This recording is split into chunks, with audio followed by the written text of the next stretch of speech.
Today on People Who Inspire, we're going to meet somebody very special who does inspire. Not only inspires in his life, but in his music. So much of his music involves the stories that he's experienced while growing up in Connellsville. Today, we're going to meet Scott Blasey, lead singer with the Clarks. This is his story. We're here with Scott Blasey, where he grew up, very close to where he grew up, in a playground in Connellsville. And Scott, thanks so much for being with us today. It's a pleasure to be here, Mary. Thank you. Woven in your songs are stories of your experiences growing up in Connellsville in western Pennsylvania. And so everyone is capturing some piece of your life in some way. Right. How did growing up in Connellsville shape who you are? It instilled in me a sense of place, a sense of grounding. This is ground zero for me right here. I grew up right there, and I spent so much time here. It really developed my personality, the people that I knew, the friends that I had, the land. The mountains are just right there. You know, when we wandered out of here, we were heading uphill into the woods. Those kind of things really determined what kind of songs I would write. Mercury is about nature in a lot of ways. So that, I think, is what I got from growing up here. In addition to, you know, the sense of family that I had. My mother and father were a close-knit family. I was an only child, but had many aunts and uncles and cousins and relatives. So that sense of place, that sense of family, that grounding, that no matter what happens to me beyond here, good and bad, that you stay grounded here. Very good. And so here on this playground, you this spent is it. time. Oh my gosh. And still do. Yes. It hasn't stopped. That's the interesting. There was a gap, a big long break. Yeah. But now that my mother still lives here, my kids are playground age. So when we come here, we hang out here. It's wonderful, and I mentioned it earlier to you. It's great that for all the things that change, certain things still really remain the same, and this place still feels very, very much the same. There weren't as many fences, but you could run from here to my house in about 5 seconds and get a drink out of the hose if you were thirsty. And that's what you did. You got a drink out of the hose. Got a drink out of the hose. What you hose water. That was right. the other thing that helped shape me. That's right. That's right. That's right. And even like their friends, the people that you hung out with, are they still close to you? These are the friends that you made here. Some physically are still here in this area. Yes. A lot spiritually are still here, some of whom I still talk to on a fairly regular basis. Not a lot. We all have families and busy lives, but a few close friends, those bonds that were forged here, continue to be strong 40 years later. That's right. They're all still here. And a lot of friends are gone. That's the other humbling notion. Is that I could rattle off a half a dozen names of people who I was close with and spent many hours here playing basketball or checkers or what have you who aren't here anymore.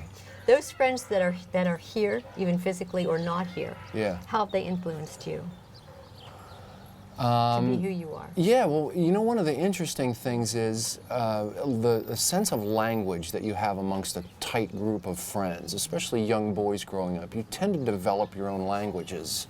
I'm sure that's not unique to the dozen or 2 dozen kids that kind of roamed these streets in the 70s and early 80s. You all have names for one another. Those names evolve and change so that at some point you have 3 or 4 nicknames and words that you have for everyday objects or things that you don't want other people to know that you're talking about. Right.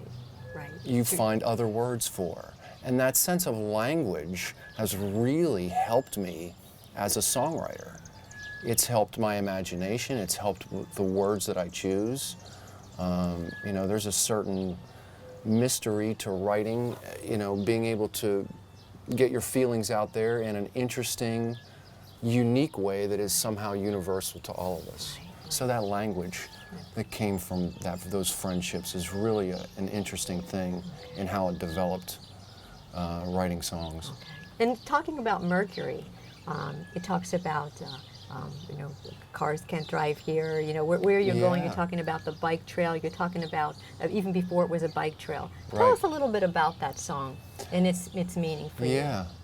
I had written 1 or 2 songs about Connellsville early on, and then I wrote Mercury in probably 1991 or 92. And at the time, I had a motorcycle, and it was a street and trail bike that you could ride on the trails, but it was still street legal. It had lights, so I would keep it in my parents' garage. And my favorite ride was to go across the West Side Bridge and past St. Rita's and out along the river past an area where they called it 30-foot. And there was a little area out there that you could park a car or two and I don't know, have beers or whatever you needed to do. And you could take that road, which was just a dirt logging road, clear up to Ohiopyle State Park about 9 or 10 miles upstream, where there was a gate, but you couldn't go any further. But you went past Camp Carmel, and there was a little right you could go, take a right and you could go up a hill, and there was an area called the Moon, which was probably Dunbar Township. So it was just a really cool place. It was just nature. It was just, there was nobody around. And you could take a motorcycle up there, and I would go sit up on a rock right before you got to Ohiopyle. And it was probably 100 feet up in the air over the river, and just this big expanse. It sort of the trees opened up, and you could see, across the river. Thank you, honey. See across the river, and the trains were still running on the other side of the river. It was just a beautiful spot, the beautiful river. Did you write songs there? Were you, at that point in your life, were you thinking of writing songs? Yes, I was always thinking about writing songs at that point. Okay. And that's where that song came from. Was taking those motorcycle trips, just being one with nature, coming back. And I'll never forget, I pulled up there one day to ride up the road, and there was a gate right beyond St. Rita's. So the road had become inaccessible. And I was devastated. I thought, my little spot is gone. What are they doing? So I started reading in the paper that they were going to convert that into a bicycle trail, rails to trails, which would become the Great Allegheny Passage and Yaak River Trail. And my first reaction was, man, what a stupid idea. They're doing real good. I had it all here.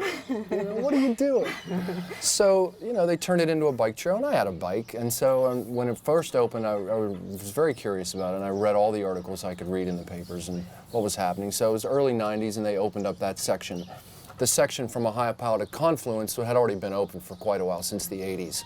So finally now you could go from Connellsville to Confluence, and probably beyond. I think it was even open up to maybe toward Adelaide.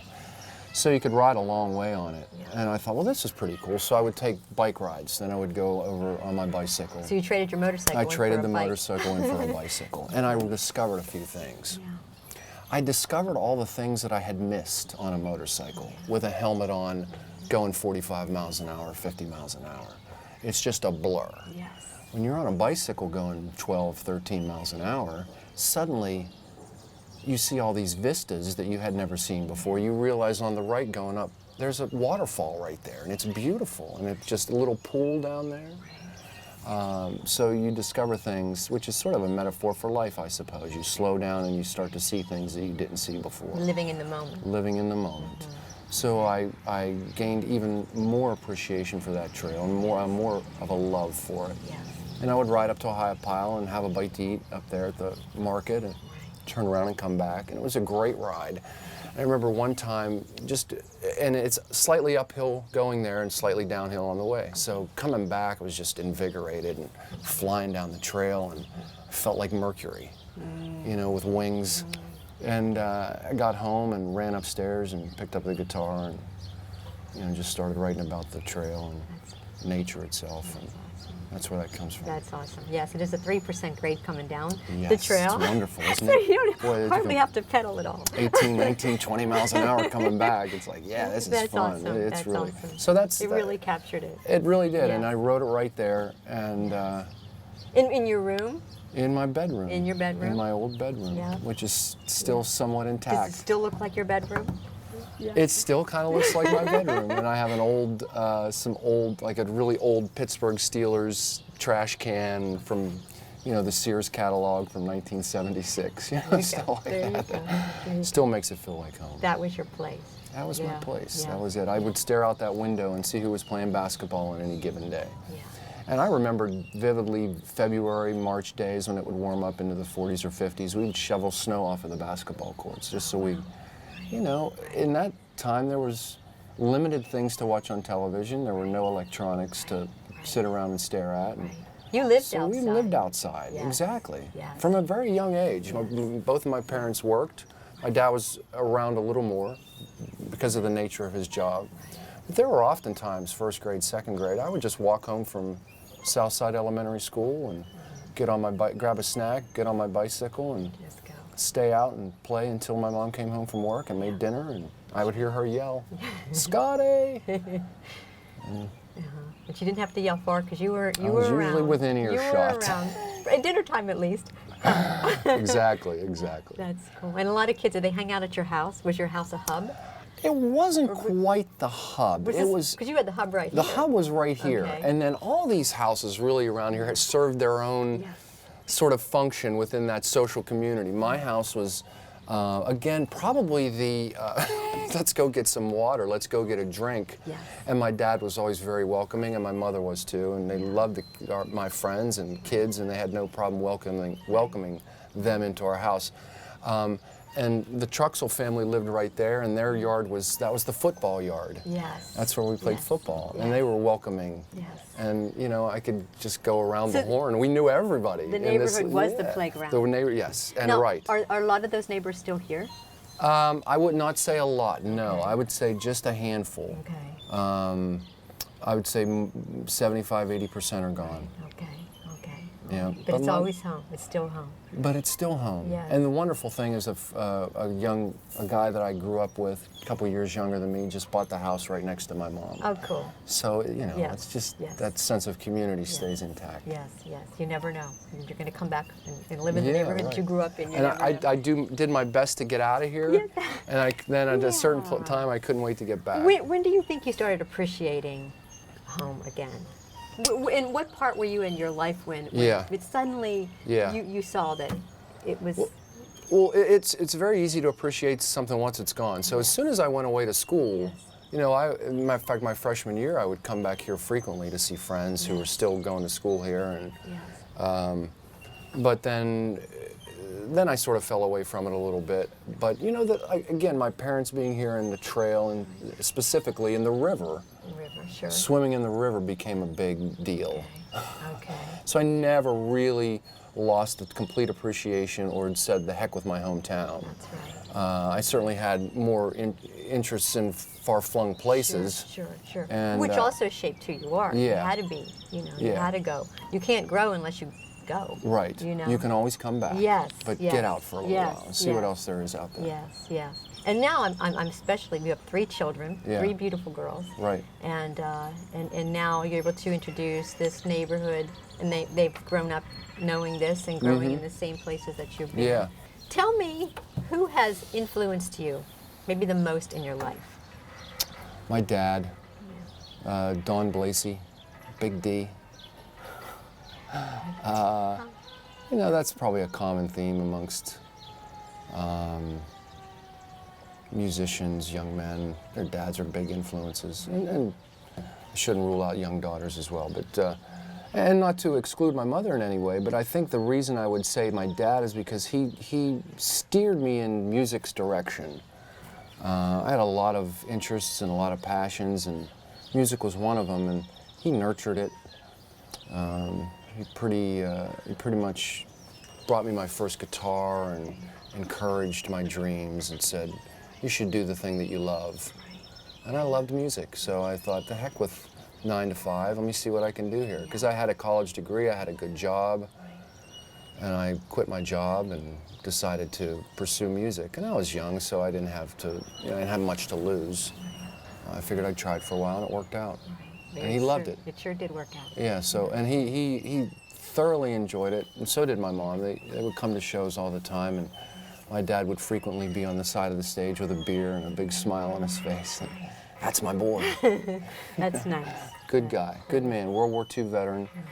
Passed away a couple years ago at 94. Wow.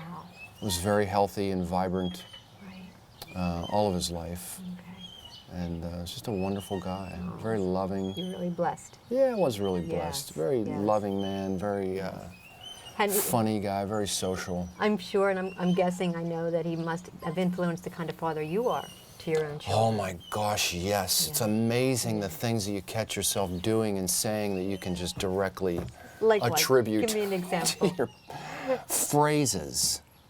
Just phrases, just things that you catch yourself saying in the heat of the moment. You don't even realize. You're just like, oh my gosh, I sound exactly like my dad. It's okay. My dad, however, I have to admit, was very, he was a pretty easygoing guy, you know, to a certain point. I mean, he had, I knew there were boundaries I better not cross. He didn't have to say much. I understood what those boundaries were. He made them pretty clear to me. Don't get anybody pregnant and stay out of jail and we'll be all right. To be frank, I mean, that was, you know, Yeah. at some point I think I was 15 or 16 and he just laid it on the line. He said, you know, I'm going to let you do what you got to do here, but, you know, Yes. there's boundaries, don't cross. That's And of right. course, but my parents raised me and it was just a very innate thing of kindness toward others, you know, just a basic compassion for humanity. That's right. That's right. You know, it's a very basic thing that they instill that in you, and then they expect you to make mistakes. That was a nice thing to feel like I had the space to screw up, that it wasn't the end of the world. They knew that's how you'd learn. And you'd bounce back. Yeah, you yeah. know? And I made a few mistakes, and Sure. I caught hell a couple times, and. Yeah. But it was always in a way of just, you know, just a parenting thing. You just want the best for your kids. You just want to keep them away from those holes that they can fall into. And as a parent now, I feel the same way. Yeah. You just have to be vigilant and That's right. give them the space to make mistakes, but make sure that they understand that without some guidance, it's easy to fall into traps that they don't want to fall into. And then in the background of all that, I mean, it's the love that you knew you always had, Yeah. right? Yeah, a So- basis. So, you know, it's kind of like you can always bounce back. You know that Yeah. you have that place, you know, that place of love and respect. Yeah. Yes. That foundation Yes, is very yes, important for all yes, of us yes. that grew up with strong families and parents who cared. It's a really strong base to build your life from, and you feel like you can reach for things. And yeah, maybe you're going to fall, but you can come back here, That's right. Yeah. and all is And okay. impact generations. Yeah. You know, in your kindness, you've been so good, even in our community and other communities, just doing benefit concerts. You know, you always remember what somebody is going through, Sure. and you use your gifts to try to make a difference for other people in their lives. So I just want to say thank you for that. You're welcome. For all that you do, and just ask one last question. Might be, who inspires you? My kids, my daughters, and my wife, my family, that little unit that I live every moment for and expend every amount of energy toward making better. Your children are how old? Your girls? 12, 10, and 7. 3 girls. Pray for me, Mary. Pray for me. 3 weddings. 3 girls. And my wife, who, you know, I feel extraordinarily grateful and blessed. And we got married and late, and you know, there were times in my life in my 30s I thought, and I even said to my mother, you know, maybe it's not in the cards for you to be a grandmother, for me to be a dad. Right. I was traveling a lot, and I was, you know, love was elusive. Right. But boy, it all turned out, I never thought of, you know, I never considered destiny That's right. until that. That's right. That's cool. That's Yeah. very good. How old were you when you got married? 40. Were you? 40. Wow. Yeah. You never know. It was a late bloomer. And now you have these children. Oh my goodness. And you have a certain amount of energy in a certain part of your life to deal with it. Has that changed your perspective in, now that you're having a family, songwriting? Oh, yeah, yeah.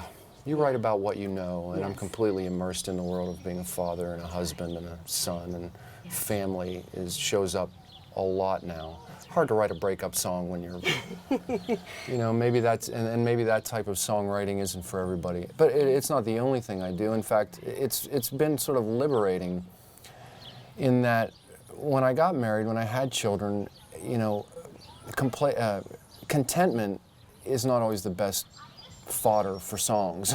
Right. Right? Right. It's all about drama and breakups and pain and crises. That makes the best music, sad music. So I had to rethink, okay, what am I going to write about? It was always relationship based, generally speaking, aside from, you know, the occasional Mercury or Sunshine or song about a place or time. But then suddenly I thought, well, you know, I can write about my kids, I can write about my wife, but I need other things to write about. So I started to write about other people, third-person stories. I've written enough songs about myself, and I'm at an age where I feel like I have enough life experience and that I can write a pretty good song based on a true story, you know, and elaborate where you need to elaborate. I wrote a song called Irene, which is just a song about a young, talented woman, singer, who dies young, has a troubled life, has everything you would think would have easy sailing, but just the opposite. So you never know what life throws at you. So it was liberating in that it opened up, okay, let's write about this. You know, maybe it's tragedy. And in a lot of cases, I was writing about sort of sad songs about other people, because I didn't have any sad songs of my own. And that's a good thing, because it allowed you to go and look to a perspective from another person's life, looking back. That empathy is critical, Absolutely. and then that goes back to what we talked about, how you treat people. Yes. Because, boy, you never know what they've been through. You never know the steps that they've taken in their life. Well, thank you so much. My Thanks pleasure. for sharing your story, sharing yourself. Yeah. We'd like to be able to hear a song from you. I would love to. Let's do it. Let's do it. All right. Tell me about your guitar. Well, it's an Alvarez. The model is a Yari.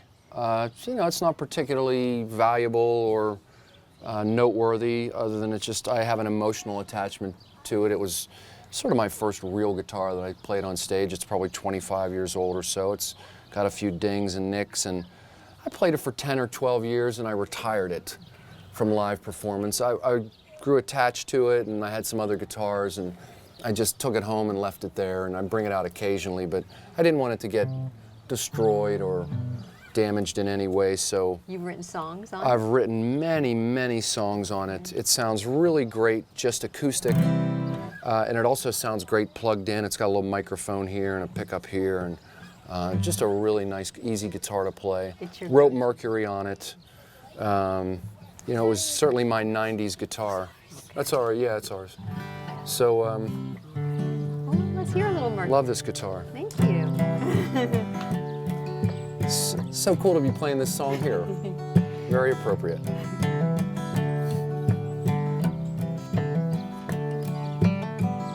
Leave for the country, let the day begin.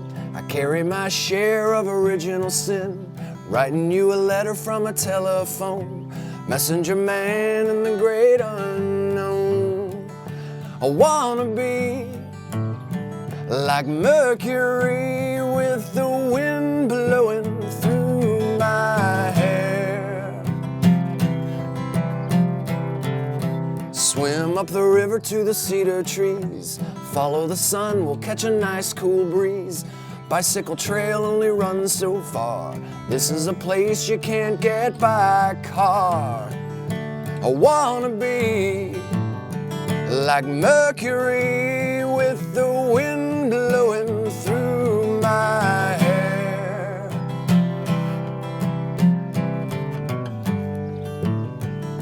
I wanna be like Mercury. I wanna be like Mercury, like Mercury, like Mercury, like Mercury.